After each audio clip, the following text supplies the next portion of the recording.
நேயர்களுக்கு வணக்கம். நிறைய கொஸ்டின் என்ன கேட்குறாங்க அப்படின்னா, நட்சத்திர பொருத்தம் நீங்கள் ஏன் பார்க்கறது இல்லை, 10 பொருத்தம் ஏன் பார்க்கறது இல்லை, நீங்கள் வேற மாதிரி பொருத்தம் பார்க்குறீங்களே திருமண பொருத்தம் அப்படின்னு, அதுக்கான காரணம் என்ன, அது என்ன அதில் ஒரு விசேஷம் அப்படின்னு கேட்குறாங்க. இதில் என்னென்னா, நட்சத்திர பொருத்தம் அப்படிங்கிறது ஒரு ஒரு கம்ப்யூட்டருக்குள்ளே அடங்கிடும், ஒரு சாஃப்ட்வேருக்குள்ளே அடங்கிடும். இந்த நட்சத்திரத்துக்கு இந்த நட்சத்திரம் பொருந்தும் அப்படிங்கிறது தான் நட்சத்திர பொருத்தம். அதை தாண்டி நிறைய பார்க்க வேண்டியது. அந்த காலத்தில் எந்த பொண்ணை போட்டு யாருக்கு கட்டி கல்யாணம் பண்ணி கொடுத்தாலும் அவங்க உடனே அவங்களை கல்யாணம் பண்ணிப்பாங்க, மறுப்பு சொல்ல மாட்டாங்க, அந்த சூழ்நிலையை அனுசரித்து வாழ்ந்துருவாங்க. இப்போ அந்த மாதிரி இல்லை. இப்போ நம்மளே ஒரு பொண்ணு வச்சுருந்தா கூட நிறைய எக்கச்சக்கமாக எதிர்பார்க்குறோம். என்ன பார்க்குறோன்னா, என் பொண்ணுக்கு தகுந்த மாதிரி இந்த மாப்பிள்ளை இருப்பாரா அப்படின்னு பார்க்குறோம், அவரோட குணம் அப்படி இருக்கா அப்படின்னு பார்க்குறோம். அவங்க என் பொண்ணுக்கு தகுந்த மாதிரி இல்லையே அப்படின்னு சொல்கிறோம். மாமனார் மாமியார் சரியாக வரமாட்டாங்க அப்படின்னு சொல்கிறோம். ஏன்னா அவங்களோட கேரக்டரையும் நம்ம கணக்கு பண்ணுறோம். வசதி சரியாக வராது அப்படின்னு சொல்கிறோம். அடுத்ததாக என்னோட பொண்ணு ஹைட்டாக வெயிட்டாக இருப்பா, ஆனால் பையன் அந்த அளவுக்கு இல்லை அப்படின்னு சொல்கிறோம். என் பொண்ணு சுறுசுறுப்பாக இருப்பா, பையன் மந்தமாக இருக்காரு அப்படின்னு சொல்கிறோம். இப்படி நிறைய சொல்கிறோம். என் பொண்ணு நல்ல டேலண்ட்டு, நல்ல வேலைக்கு போகிறா, அந்த பையன் அதிகமாக வேலைக்கு போக மாட்டார் போல இருக்கு, அடிக்கடி லீவ் போட்டுருவார் போல இருக்கு, இல்லை ஒரு தொழில் வச்சுருக்காரு அதில் சரியாக சம்பாதிக்க மாட்டார், அந்த மாதிரி ஒரு லேசியாக ஒரு சோம்பேறித்தனமாக இருக்காரு அப்படின்னு நிறைய சொல்கிறோம். அவங்களுக்கு சொத்து இருக்குது, அவங்க அதில் திறமையாக இருப்பாங்க, இதில் திறமையாக இருக்க மாட்டாங்க அப்படிங்கிறத நம்ம போய் ஒரு பொன் வீடோ மாப்பிள்ளை வீடோ பார்த்துட்டு வந்தோம்னா நம்ம நிறைய சொல்கிறோம். இதெல்லாம் அந்த நட்சத்திர பொருத்தத்தில் பார்க்க முடியாது. அந்த காலத்தில் இதெல்லாம் யாரும் பார்க்கவும் இல்லை. ஒரு இடத்துல போய் பார்க்குறோம் அப்படின்னா, பொண்ணு நல்லா இருக்கு, சரி கல்யாணம் பண்ணி கொடுத்துருக்கோம், அந்த பொண்ணு எல்லாத்தையும் அனுசரித்து வாழ்ந்து. இந்த சூழ்நிலையில தான் நட்சத்திர பொருத்தம் அப்படிங்கிறது பார்த்தாங்க, அந்த 10 பொருத்தம் அப்படிங்கிறது பார்த்தாங்க. அதில் 7 பொருத்தம் இருந்தால் கூட திருமணம் பண்ணிக்கலாம் அப்படின்னு சொன்னாங்க. அதே அளவுக்கு போயிட்டு இருந்துச்சு. அப்புறம் ஏன் இந்த 10 பொருத்தம் பார்த்து ஏன் அந்த விவாகரத்து அப்படிங்கிற ஒரு நிலைக்குள்ளார எல்லாரும் வர்றாங்க, ஏன் கோர்ட்டுப்படி ஏறுறாங்க, நான் பார்க்கணும்ல. அப்போது அந்த 10 பொருத்தங்கிறது நமக்கு செல்லுபடியாக ஆகவில்லை, அந்த இடத்துல ஏதோ ஒரு குறை இருக்குது அப்படிங்கிறத நம்ம தெரிஞ்சுக்கணும். அப்போது காலம் மாறுது, ஒவ்வொருத்தருடைய கேரக்டரும் மாறுது, ஒவ்வொருத்தரும் வேற வேற மாதிரி பொண்ணு வீட்டில் ஒரு மாதிரி எதிர்பார்க்குறாங்க, மாப்பிள்ளை வீட்டில் வேற மாதிரி எதிர்பார்க்குறாங்க. அப்போ நீங்கள் என்ன செய்யணும்னா, நம்ம அதுக்கு தகுந்த மாதிரியான ஜாதக சூழ்நிலையை பார்க்கணும். அப்போ அதெல்லாம் பார்க்க மாட்டேன், நான் பார்க்கறது 10 பொருத்தம் மட்டும் தான் பார்ப்பேன். ஆனால் என் பொண்ணுக்கு சூட் ஆகலை, இதை பார்த்து இது கல்யாணம் ஒர்க் அவுட் ஆக மாட்டேங்குது, சேர மாட்டாங்க அப்படின்னு சொன்னால் அது நம்மளோட தப்பு தான். அப்போ என்னென்ன பார்க்கணும் அப்படின்றது 12 பாவகம் இருக்குது. ஒருத்தவங்க ஜாதகத்தில் 12 பாவகம் இருக்குது. அந்த 12 பாவகத்தையும் பார்க்கணும். லக்னம் எப்படி இருக்குது அப்படின்னா, நீங்கள் எப்படி இருக்கீங்க, உங்கள் பொண்ணு எப்படி இருக்குது, அதாவது அந்த வரன் எப்படி இருக்காங்க, ஆணோ பெண்ணோ அவங்க எப்படி இருக்காங்க, அவங்க கேரக்டர் எப்படி இருக்குது அப்படிங்கிறத பார்க்குறது தான் அந்த 1ஆம் இடம். 2ஆம் இடம்ங்கிறது வருவாயை பார்க்குறது. இந்த காலத்தில் பொண்ணும் சம்பாதிக்கணும்னு எதிர்பார்க்குறாங்க. அப்போ ஒரு பொண்ணு நம்ம வீட்டுக்கு கொண்டு வந்தோம்னா சம்பாதிக்கிற நிலையில் இருக்கா அப்படிங்கிறதையும் நம்ம பார்க்கணும். 3ஆவது முயற்சி ஸ்தானம் அப்படிங்கிறது, மற்றவங்களோட நல்ல உறவு வச்சுக்குமா, அக்கம் பக்கத்தில் நல்ல உறவு வச்சுக்குமா. ஏன்னா இதெல்லாமே நமக்கு ஒரு பெரிய குறையாக போகும். அந்த பொண்ணை கட்டிட்டு வந்தேன், நான் 4 நாள் கூட ஆகலை, எல்லாரையும் பிரித்து விட்டுருச்சுங்க, யாரோடையும் பேசுறது இல்லை அப்படின்லாம் சொல்கிறோம். அப்போ அது வழியாகவே சண்டை பெருசாக விரிசல் ஒரு சண்டை உருவாயிடும். அப்போ அதை பார்க்குறோம். 4ஆம் இடம்ங்கிறது படிப்பை பார்க்குறோம். சிலவங்க படிக்காமலே ஏமாத்திடுவாங்க பட்டம் வாங்கிட்டேன் அப்படின்னு. அப்போ அந்த 4ஆம் இடங்கிறது படிப்பை பார்க்குறோம். இப்படியே ஒவ்வொரு கட்டமாக ஒவ்வொரு இடத்தையும் பார்க்குறோம். அப்போ 12 பாவத்தோட முடிஞ்சிருதா, அதான் ஜாதகமா, அதான் பொருத்தமா அப்படின்னா அது இல்லை. அதுக்கடுத்தது முக்கியமாக ஒரு பெண்ணோட ஜாதகத்திலேயும் ஒரு மாப்பிள்ளையோட ஜாதகத்துலேயும் சுக்கிரன் எப்படி இருக்குது அப்படின்னு பார்க்கணும், எந்த நிலையில இருக்குது. முக்கியமாக சுக்கிரன் அப்படிங்கிறது 3ஆம் இடத்துல 8ஆம் இடத்துலையும் மறையக்கூடாது. அது 2 தான் மறைவுஸ்தான். அங்கே மறைஞ்சதுன்னா அவங்களுக்கு வாழ்க்கையில கணவனாலேயோ மனைவியாலேயோ கிடைக்கக்கூடிய சுகபோகங்கள் கிடைக்காது அப்படிங்கிறது தான் அர்த்தம். அப்போ என்ன பண்றது, யாருக்காவது அந்த மாதிரி இருக்குல்ல, என்ன பண்றது. அப்போ அதே மாதிரி ஒரு ஜாதகத்தை தான் நம்ம சேர்க்கணும். அதாவது இது சுக்கிரன் மறைந்த ஸ்தானம். அதே மாதிரி மறைந்த ஒரு ஸ்தானத்துல இருக்கிற ஒரு வரனை சேர்த்து வச்சோம் அப்படின்னா அவங்க 2 பேருக்குமே அது ஒரு வாழ்க்கை மேல ஒரு ஈடுபாடு இருக்காது. கல்யாணம் பண்ணணும், ஏதோ அவர் இருக்காரு, நான் இருக்கிறேன், ஏதோ ஒரு குழந்தை பிறந்துருச்சு அப்படின்னு சொல்லிட்டு அவங்க பாட்டுக்கு வாழ்க்கையை ஓட்டிட்டு போவாங்க. இல்லைன்னா அவர் என்னை கண்டுக்க மாட்டாரு, அவர் என்னை பார்க்க மாட்டாரு, அவ என்னை அலட்சியப்படுத்துறா அப்படின்னு சொல்லி அது வழியா விரிசல் வரும். இது ஒண்ணு. அதாவது சுக்கிரன் 3ல் 8ல் மறையக்கூடாது அப்படிங்கிறது ஒரு விதி.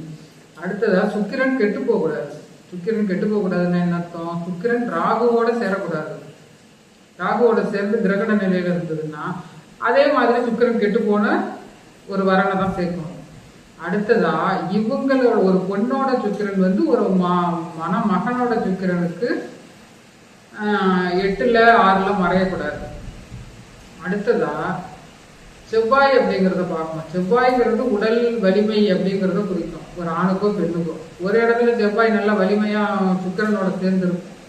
இன்னொரு இடத்துல இன்னொரு வரனுக்கு பார்த்தீங்கன்னா செவ்வாய் ராகுவோட சேர்ந்து ரொம்ப இதுவா இருக்கும். அப்ப அந்த மாதிரி ஜாதகத்தை சேர்க்கக்கூடாது. இது ஒரு பொருத்தம்னா சரியா இல்லை, சேர்த்துடலாம் அப்படின்னு சொல்லக்கூடாது. ஏன்னா ஒருத்தர் உடல் அளவில் வலிமையா இருப்பாரு, இன்னொருத்தவங்க ரொம்ப வீக்கா இருப்பாங்க, எப்ப பார்த்தாலும் நோய் நொடின்னு வந்து படுத்துப்பாங்க. அப்ப அவங்களுக்குள்ளார அது ஒரு பெரிய பிரிவினை ஆகும். எனக்கு தெரிஞ்ச ஒரு ஜாதகம், மாப்பிள்ளை நல்லா ஸ்ட்ராங்கா இருக்காரு, பொண்ணு பார்க்கறதுக்கு நல்லா தான் இருந்தது. ஆனா அவங்களுக்கு கல்யாணம் பண்ணி வச்சோன்னா என்னன்னா அந்த பொண்ணுக்கு உள்ளுக்குள்ளே வீசிங் இருந்திருக்கு. அதாவது செவ்வாய் கெட்டு போயிருக்கு, அந்த பொண்ணுக்கு செவ்வாய் ராகுவோட இணைஞ்சு ஜாதகம், அதை போய் சேர்த்து வச்சிருக்காங்க. வீசிங் வந்துருச்சு. அவங்களால எந்த ஒரு கணவன் மனைவியாவே இருக்கவே முடியல.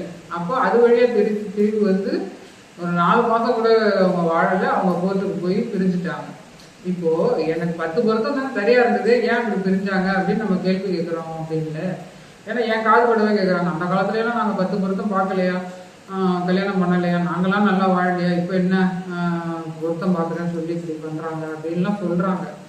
அப்போ இதெல்லாம் நம்ம பார்க்கணும். இதெல்லாம் நம்ம நேரில் பார்க்குறோம்ல, ஆனால் அது வந்து ஜாதகத்தோட ஒத்து போகுதான்னு பார்க்கணும்ல. இந்த பையன் நல்லா என் பொண்ணு நல்லா இருக்காங்க, நல்லா வந்து பிசிக்கலி நல்லா ஃபிட்டாக இருக்கான், ஆனால் அந்த பொண்ணு ரொம்ப வீக்காக இருக்குது அப்படின்னு சொல்கிறோம்ல. அப்போ அதை ஜாதக வழியாக தெரிஞ்சுக்கணும்ல.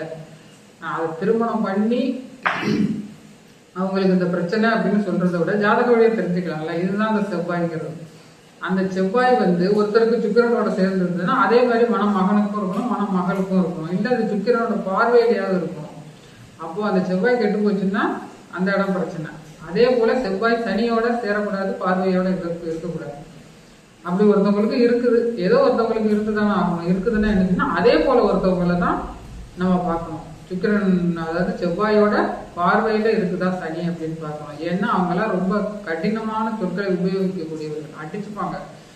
அதாவது குழாயடி சண்டை போடுறவங்க எல்லாம் அந்த மாதிரி தான் இருப்பாங்க. அப்ப ஆம்பளை தான் அப்படி போடுறாரு அப்படின்னா அதுக்கு தகுந்த மாதிரி ஒரு பெண் வரணும். அவங்கள ரொம்ப சாஃப்டான ஒரு பிஹேவியரா கொண்டு போய் அவங்கள ஜாயின் பண்ணி விட்டோம் அப்படின்னா அவங்களோட ஒத்து வாழ மாட்டாங்க. இவனால என்னால ஒரு நிமிஷம் கூட இருக்க முடியாதுன்னு சொல்லி பிரிஞ்சு வந்துடுவாங்க. இந்த மாதிரி நிறைய நம்ம என்னென்னலாம் எதிர்பார்க்கிறோமோ, நம்ம நேரில் வந்து இந்த பொண்ணுக்கு இந்த மாதிரி ஒரு கேரக்டருங்க, அதனால இந்த பையனோட வாழ முடியல அப்படின்னு நம்ம என்னென்னலாம் சொல்றோமோ அதெல்லாம் நம்ம ஜாதக ரீதியா பார்க்கணும். அதை முன்னாலே பார்த்து நம்ம அதுக்கு தகுந்தாற் போல இணைச்சு வச்சோம் அப்படின்னா அந்த இடத்துல 100% திருமண வாழ்க்கை அப்படிங்கிறது வெற்றி அடையுது.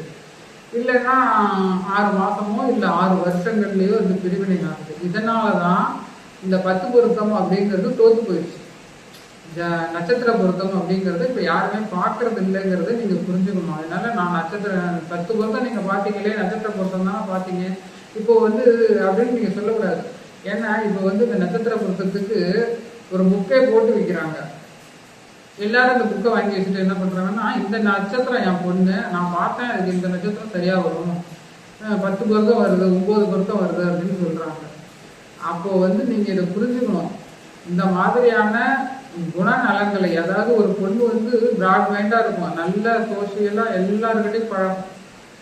அந்த பையன் வந்து ஒரு குறுகிய மனப்பான்மையோட இருப்பாரு, யார்கிட்டையும் பேச மாட்டாரு, எல்லாத்துக்கும் வந்து விதண்டாவாதம் பேசுவாரு. அப்ப அந்த 2 பேரும் இணைக்க முடியுமா? முடியாது.